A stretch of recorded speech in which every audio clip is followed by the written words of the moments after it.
اسلام کا قانون اتنا شاندار کہ اگر کسی آدمی کے باپ کو کوئی مار دے، بیٹے کو کوئی مار دے، بھائی کو کوئی مار دے، بیوی کو کوئی مار دے، ختم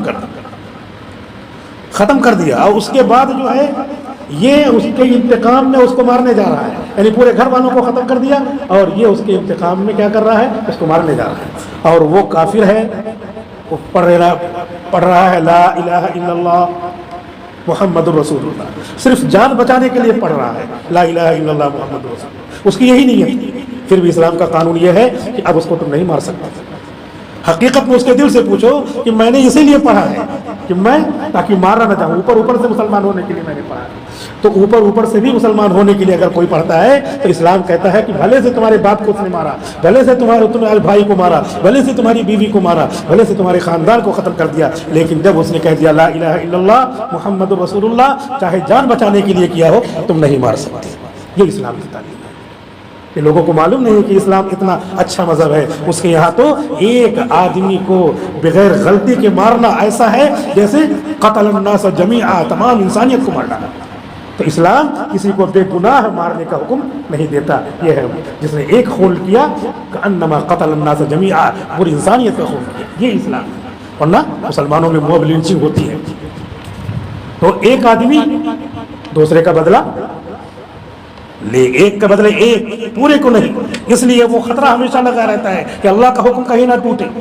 اس اللہ کے حکم کو نہ توڑنے کے لیے یہ مسلمان جو ہے اللہ کے حکم کو بچانے کے لیے، اس پر عمل کرنے کے لیے کہ آنکھیں بند ہوں گی تو آخرت میں ہم کو جواب دینا ہوگا، کچھ بولتا نہیں ہے۔ لعلکم تغلبون، تاکہ تم غالب آ جاؤ، تمہارے شور شرابے سے غلبہ ہونے والا نہیں ہے۔ آخرت میں جب مر کر کے جائیں گے تو وہاں پہ پتہ چلے گا کہ کس کا کامیابی میں نام آ رہا ہے، کس کا ناکامی میں نام آ رہا ہے۔ اللہ تعالیٰ فرماتے ہیں کہ وَمَنْ أَحْسَنُ قَوْلًا مِّمَّنْ دَعَا إِلَى اللَّهِ فَلَنُذِيقَنَّ الَّذِينَ كَفَرُوا عَذَابًا شَدِيدًا۔ یہ کافر لوگ ابھی کچھ کر نہیں، تم مت بولو، صبر کر جاؤ، ابھی جو ہے ہم جب یہ مر کر کے ہمارے پاس آئیں گے ہم ان کو زبردست عذاب دیں گے، سیویئر چیسٹائزمنٹ، خطرناک قسم کا عذاب دیں گے۔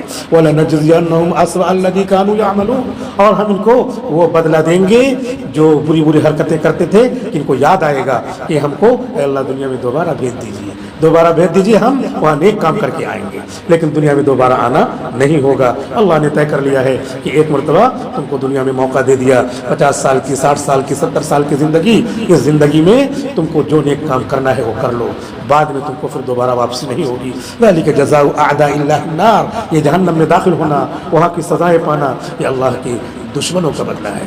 اللہ کا دشمن کیسے ہے؟ اللہ کی زمین پہ چلتا ہے اور اللہ کو برا بھلا کہتا ہے، اللہ کی ہوائیں لے کر کے سانس لیتا ہے اور اللہ کو برا بھلا کہتا ہے، اللہ کی دھوپ کو، اللہ کے سورج کی دھوپ کو لیتا ہے اور اللہ کو برا بھلا کہتا ہے، تو اس سے بڑا دشمن کون ہوگا؟ پھر اللہ تعالیٰ بارش برساتے ہیں تو اپنے دشمن پہ بارش برساتے ہیں، اپنے دوست پہ بارش برساتے ہیں، جو اس کا نام لیتا ہے ادب سے، وضو کر کے، نہا کر کے اللہ کا نام لیتا ہے، اس کے کھیت میں بھی بارش ہوتی ہے، اور جو اس کو گالیاں دیتا ہے، خوب جو ہے پانی پی پی کر کے اللہ تعالیٰ کو برا بھلا کہتا ہے، اس کے کھیت میں بارش ہوتی ہے۔ سورج نکلتا ہے تو اللہ کے دشمنوں پر بھی کے کھیت میں بھی دھوپ آتی ہے اور اللہ کے دوستوں کے کھیت میں بھی دھوپ آتی ہے، اللہ تفریق نہیں کرتا۔ لیکن جب آنکھ بند ہو جائے گی تو اللہ تعالیٰ کہہ رہے اعداء اللہ النار، ان کے لیے اب یہی جہنم ان کی سزا ہے۔ وَلَنَجْزِيَنَّهُمْ أَسْوَأَ الَّذِي كَانُوا يَعْمَلُونَ لَهُمْ فِيهَا دَارُ الْخُلْدِ، ہمیشہ اس جہنم میں رہنا ہے، وہاں سے ہٹنا نہیں ہے۔ لہذا اللہ کا فضل ہے کہ ایمان لانے والے قابل تعریف ہیں، قابل ستائش ہیں، کہ ان کے لیے ہمیشگی کی جنت ہے۔ جو ابتدائی اعمال ہیں ان اعمال کی سزا بھگتنے کے بعد، اگر انہوں نے گناہ کیا ہے ان گناہوں کی سزا بھگتنے کے بعد پھر اللہ تعالیٰ ان کو ہمیشہ کے لیے جنت میں لے آئیں گے۔ اور جو کافر لوگ ہیں جزاء بما كانوا بآیاتنا یجحدون، کفر کی وجہ سے، اللہ کے نہ ماننے کی وجہ سے، اپنے محسن کا انکار کرنے کی وجہ سے اللہ تعالیٰ ان کو ہمیشہ جہنم میں رکھیں گے۔ وقال الذین کفروا، اللہ تعالیٰ جہنم کا منظر کھینچتے ہیں کہ کافر لوگ جب جہنم میں جائیں گے تو آپس میں لڑیں گے، جیسے دنیا میں شرابی لوگوں کو دیکھ لیجئے، آپس میں لڑتے ہیں، تو نے کیوں ایسا کیا، وہ کہہ رہا تو نے ایسا کیوں کیا، دوسرے لوگ ان کی لڑائی کو سن کر کے یہ کہہ کے چلے جاتے ہیں ان کے پاس سے، ارے اس نے جو ہے شراب پی ہے، اس نے پی رکھا ہے، جانے دو اس کو۔ تو اسی طرح بحث کریں گے, کہیں گے تم نے کیوں مجھ کو دوزخ میں ڈالا, وہ کہے میں نے کیوں ڈالا ہے, کہا نہیں تمہیں نے تو ہم کو بہکایا تھا. اس طرح آپس میں بحث کریں گے اور حجت کریں گے. اور اس وقت جب ان کو جہنم کا عذاب ہوگا تو اللہ تعالیٰ سے دعا کریں گے, اے اللہ جن لوگوں نے ہم کو بہکایا اور جہنم میں لائے ان کو دکھا دے. اتنے غصے میں ہوں گے کہ پیر کے تلے ہم روٹ ڈالیں, نجعلہما تحت اقدامنا, ہم اپنے پیروں کی طرح ان کو آج روٹ ڈالتے ہیں, لیکونا من الاسفلین, تاکہ آج وہ ذلیل و رسوا ہو, ہم لوگوں کو ہمیشہ کی جہنم میں لا کے ڈھکیل دیا. یہ اللہ تعالیٰ فرما رہے ہیں. لہٰذا ان لوگوں تک بھی دین پہنچانا چاہیے جن تک حضور صلی اللہ علیہ وسلم نے مکہ میں دین پہنچایا. تو بہت سارے لوگ ایمان والے ہوئے اور بہت سارے لوگ لڑنے کے لیے آئے, لڑنے مرنے کے لیے. ان کے لیے وہی مقدر تھا. وہ بدر کی لڑائی میں 70 لوگ مارے گئے اور 70 لوگ قید ہوئے. 70 لوگ جو قید ہوئے اس میں بہت سارے لوگوں کو فدیہ دے کر کے چھوڑ دیا گیا, تو بعد میں وہ ایمان والے ہوئے, مسلمان ہوئے. تو آج ہمیں ضرورت اس بات کی ہے کہ ہم اپنے اعمال کے ذریعے, اپنے اخلاق کے ذریعے غیروں میں بھی ہم اپنی چھاپ کو چھوڑیں. یہ نہیں کہ ہم انہی کی طرح ہو جائیں. کہیں آپ نے دیکھا ہے کہ لوہے کی طرف خود یہ کھینچتا ہو مقناطیس خود لوہے کو کھینچتا ہے. لہذا ہم کو چاہیے کہ ہم بے نمازیوں کو اپنی طرف کھینچ کر کے لائیں, وہ نمازی بنے. ہم بد اخلاقوں کو اپنی طرف کھینچ کر لائیں, وہ با اخلاق بنے. ہم شرابیوں کو اپنی طرف کھینچ کے لائیں, وہ نمازی بنے. نہ یہ کہ شرابیوں کو دیکھ کر کے ہم بھی جو ہے شرابی بن گئے, نماز چھوڑنے والوں کو دیکھ کر کے ہم بھی وہیں رک گئے, ارے بعد میں پڑھ لیں گے. بعد میں پتہ چلا کہ ان کے ساتھ رہتے ہوئے ہم نے نماز چھوڑ دی اور اس کے بعد سونے کا ٹائم ہو گیا, چلی گئی نماز, ہو گئی. تو ہمارا حال ایسا ہو گیا ہے کہ ہم باطل کی طرفدار ہو گئے ہیں, ہم ان کی طرف چلے جاتے ہیں. حالانکہ ہمارا کام یہ تھا کہ مقناطیس کی طرح قرآن سب کو اپنی طرف کھینچتا ہے. تو ہمارے اعمال ایسے پختہ ہونے چاہیے تھے کہ ہم ان کو اپنی طرف کھینچ کر کے لائیں, ہم اس کی طرح نہ بنیں. آج کل حالات کیا ہیں؟ آج کل حالات یہ ہیں کہ لوگوں کے اخلاق کو, ان کی تہذیب کو, ان کے پہناوے کو, ان کی چیزوں کو دیکھ کر کے ہم بھی انہی کی طرح ہو جاتے ہیں, تاکہ لوگ جو ہے ہم کو انہی کی طرح کڑا پہنیں گے تاکہ دیکھنے میں لگے کہ یہ بھی کیا ہے, غیر مسلم ہے. انہی کی طرح بال رکھیں گے تاکہ پتہ چلے یہ انہی کی طرح ہے. انہی کی طرح کپڑے پہنیں گے تاکہ یہ لگے کہ انہی کی طرح ہے. یہ کیا ہو گیا؟ یہ ہو گیا کہ کفر نے ہم کو کھینچا. حالانکہ چاہیے یہ تھا کہ ہم صاف ستھرے رہتے ہیں. ہمارا بال یا تو بڑا بڑا رہے تو برابر رہے سنتی, اور چھوٹا چھوٹا رہے تو سنتی. پورے سر کا بال برابر رہنا چاہیے. ہم لوگ جو ہے انہی کو دیکھا دیکھی کیا ادھر کنارے کنارے چھوٹا کرا لیتے ہیں اور بیچ میں بڑا. یہ بالکل کیا ہے؟ حرام ہے. حضور نے اپنے زمانے میں منع کیا تھا. نہى النبی صلی اللہ علیہ وسلم عن القزع, حضور صلی اللہ علیہ وسلم نے قزع سے منع کیا. ایک بچہ تھا, بلایا آپ نے, کہا یہ بال تمہارے ادھر کنارے کنارے کیوں چھوٹے اور بیچ میں بڑے ہیں؟ وہ کچھ نہیں بولا. حضور نے کہا اس کے باپ کے بلا, باپ کو بلایا, کہا یہ بال اس کے کیوں تم نے ایسے بنا رکھے, یہ تو حرام ہے. اس کا بال بالکل سب برابر کر دو, پورا کٹاؤ تو چھوٹا چھوٹا رہے تو برابر رہے, بڑا بڑا رہے تو برابر رہے. جو سنتی بال ہوتا ہے تو دونوں سنت ہے, چھوٹا ایک برابر رکھنا یہ سنت ہے. تو اب ہماری کوشش کیا ہونی چاہیے؟ ہم لوگوں کو یہ پیغام دیں کہ ادھر آؤ, حق کی طرف آؤ. جیسے بہت سارے ہم نے پیغامات دیے ہیں, وہ پیغامات کیا ہے؟ مسافہ ملانا. ہماری طرح لوگ مسافہ ملانے لگے, گلے ملنا, ہماری طرف لوگ گلے ملنے لگے, یہ ہم نے دیا ہے. تو ہم چھوڑ کر کے ان کی طرح کرنے لگے. نہیں, تو یہ ہو گیا باطل کی طرف کھینچنا. نہیں, ہم کو اپنی چیزوں سے سمجھوتا نہیں کرنا, کیونکہ حق ہے, یہ خوشبودار چیز ہے. اس کی طرف لوگ آئیں گے تو ان کو دنیا میں نفع ہوگا, اور اس کی طرف ہم جائیں گے تو ہم کو دنیا میں بھی نقصان ہوگا, آخرت میں بھی نقصان ہوگا. چنانچہ ایسا ہوا ہے کہ ہم ان کی طرف ہو گئے, اس کے باوجود جو ہے ہمارا نام پوچھ کر کے اور رب بھی اگر ہمیں غلط بتا دیا تو ہم کو ننگا کر کے دیکھ کر کے اور ہم کو تہ تیغ کیا, چھوڑا نہیں. کیوں؟ اس لیے کہ شیطان ان کے ساتھ لگا ہوا ہے. الم تر ان ارسلنا الشیاطین علی الکافرین تعظم عزا, وہ بہکاتا رہتا ہے کہ ان کو چھوڑنا نہیں. وہ جان لے کر کے ہی, نہ خدا ہی ملا, نہ وصال سلام, نہ ادھر کے ہوئے نہ ادھر کے ہوئے. اس لیے قرآن کہتا ہے کہ ہم کو یہ چاہیے کہ اپنے قرآن سے, اپنے ایمان سے, اپنے اعمال سے مضبوطی کے ساتھ جڑے رہیں. 5 وقت کی نماز سب لوگ شروع کر دیں. کہ 5 وقت کی نماز ہم کو جماعت کے ساتھ مسجد میں پڑھنی ہے. اگر جماعت کے ساتھ نہیں ہو سکا, کالج میں, اسکول میں ہے, کھیت میں ہے, تو کھیت میں وہی مصلی بچھا کر کے یا وہی مٹی میں گھاس پر نماز پڑھ لیں. تو پاک صاف ستھری ہونی چاہیے. نماز پابندی کے ساتھ شروع کر دیں اور قرآن کریم کی تلاوت شروع کر دیں. قرآن کریم جہاں پارے ہیں وہاں پارا لے کر کے پڑھیں, اور نہیں ہے تو کم سے کم قل هو اللہ احد تو سب کو یاد رہتی ہے. چلتے پھرتے 100 مرتبہ قل هو اللہ احد پڑھ لیا, 3 مرتبہ قل هو اللہ احد پڑھنے سے ایک قرآن کا ثواب ملتا ہے. بس قل هو اللہ احد ہی بار بار پڑھ رہا, انا اعطیناہ ہی بار بار پڑھ رہا, یہ بھی تلاوت میں داخل ہے. چلتا رہے, پڑھتا رہے, قرآن سے اپنے کو تعلق کو جوڑے گا تو قرآن کی حفاظت کی اللہ نے ذمہ داری لی ہے, تو اللہ تعالیٰ اس کی بھی حفاظت کی ذمہ داری لیں گے, کیونکہ قرآن اس کے سینے میں, قرآن اس کی زبان سے نکل رہا ہے, قرآن جو ہے اتر رہا ہے. اور بدن کو ہلاک کر دینا, بدن کو ختم کر دینا, اس کا مطلب یہ نہیں ہے کہ اس کو آپ نے ختم کر دیا, بلکہ اس کی نسلوں میں ایسے لوگ تیار ہوں گے جو خدا کا نام لینے والے اور خدا کے نام کو بلند کرنے والے پیدا ہوں گے.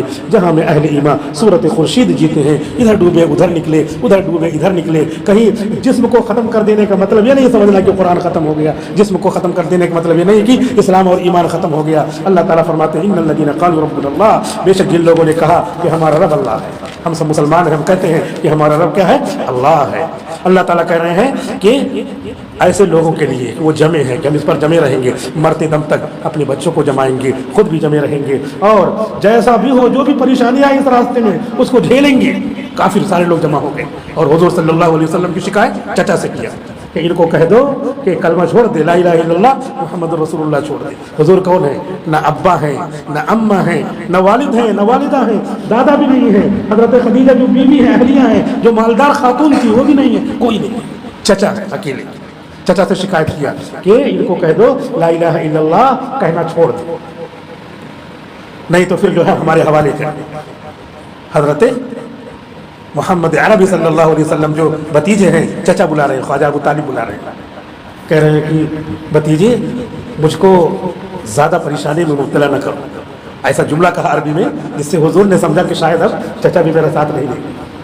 اب چچا اگر اس طرح کہے، پورا ماحول کیسا ہو، اپنے اگینسٹ میں ہو، سراؤنڈنگ پوری کیسی ہو، اپنے خلاف ہو، تو ایک بچہ جو بڑا ہے لیکن بچہ بچہ ہی رہتا ہے. ماں باپ کے سامنے، چچا کے سامنے ہمیشہ جو ہے چاہے جتنی عمر کا ہو جائے وہ بھتیجا بھتیجا ہی ہے، وہ جذبات وہی جذبات ہے. تو حضور صلی اللہ علیہ وسلم نے دیکھا کہ میرے چچا بھی اب لگ رہا میرا ساتھ نہیں دیں گے، تو آپ کی آنکھوں میں آنسو ڈب آئے اور آپ نے اپنے چچا سے کہا کہ چچا جان، یہ لوگ سورج کو جو ناممکن ہے، لیکن اگر ناممکن کو ممکن بنا کر کے جائیں آسمان پر، سورج کو توڑ کر کے لائیں اٹھا کے اور لا کر کے میرے داہنے ہاتھ پر رکھیں، اور چاند جس کو لانا ناممکن ہے لیکن وہ بھی اگر ممکن بن جائے، پاسبل ہو جائے، اس کو لا کر کے توڑ کر کے میرے بائیں ہاتھ میں رکھیں. یہ لوگ دونوں تم اس کے مالک ہو. اور ان دونوں کو دے کر کے کہیں کہ محمد لا الہ الا اللہ کہنا اور لوگوں سے کہلوانا چھوڑ دو. تب بھی میں چھوڑنے والا نہیں ہوں. یہ اللہ کا حکم ہے، اللہ کا دین ہے. ان یتم نورہ، اللہ تعالیٰ اس دین کی لائٹ کو پوری دنیا میں پہنچا کے رہے گا. جب دیکھا خواجہ ابو طالب نے اپنے بھتیجے کا یہ عزم، یہ پختہ ارادہ، یہ فرم بلیف، پختہ عقیدہ، تو کہنے لگے کہ بھتیجے جاؤ اپنا کام کرو اور جو ہے کوئی تمہارا کچھ نہیں کر سکتا. تو یہی اللہ نے کہا تم استقاموا. جن لوگوں نے کہا کہ اللہ ایک ہے، ہمارا رب ہے، پھر اس پہ جم گئے. جو بھی پریشانی آئیں گے جھیلیں گے. اللہ کے رسول کیا کہہ رہے ہیں کہ جو بھی پریشانی آئیں گی، چچا آپ ساتھ دیں یا نہ دیں، یہ لوگ سورج اور چاند لا کے بھی رکھ دیں کہ اب یہ کام چھوڑ دو، لیکن میں چھوڑنے والا نہیں. لہٰذا آج کل کے حالات میں، اور ہمیشہ جب بھی حالات بدلتے ہیں ان سب حالات میں اسی استقامت کی ضرورت ہے. اللہ تعالیٰ کہہ رہے جو ایسا کرتا ہے تتنزل علیہم الملائکہ، فرشتے اس پر اترتے ہیں، فرشتے اس پر اترتے ہیں. میں نے گزشتہ تفسیر میں بتایا تھا کہ ادھر مظفر نگر کے علاقے میں جو ہے غیروں نے ایک بستی کو گھیر لیا، اس میں 2-3 مسلمان کا گھر ہے صرف، اور باقی صاحب دوسرے. اب ان کو ختم کر دیں گے، جلا دیں گے. ایک بوڑھا مسلمان چھت پہ کھڑا ہوا، چھت پہ چڑھ گیا اور چڑھ کر کے وہاں سے دعا کر رہا ہے، اے اللہ اب آپ کی مدد کی ضرورت ہے. ظاہر سی بات ہے اب وہ کتنی توجہ سے دعا کر رہا ہوگا، کیونکہ اب تو گھر پھونکنے سب آ ہی گئے ہیں. تو وہ کہہ رہا ہے کہ اللہ بس آپ کی مدد کی ضرورت ہے. کہہ رہے ہیں کہ خود وہ بوڑھا اور جو لوگ حملہ کرنے آئے تھے دیکھ رہے ہیں کہ آسمان سے فرشتے گھوڑے پہ بیٹھ کر کے اور جو ہے صافہ دستار باندھ کر کے اور جو ہے چمچماتی ہوئی تلوار لے کر کے اتر رہے ہیں سب کو.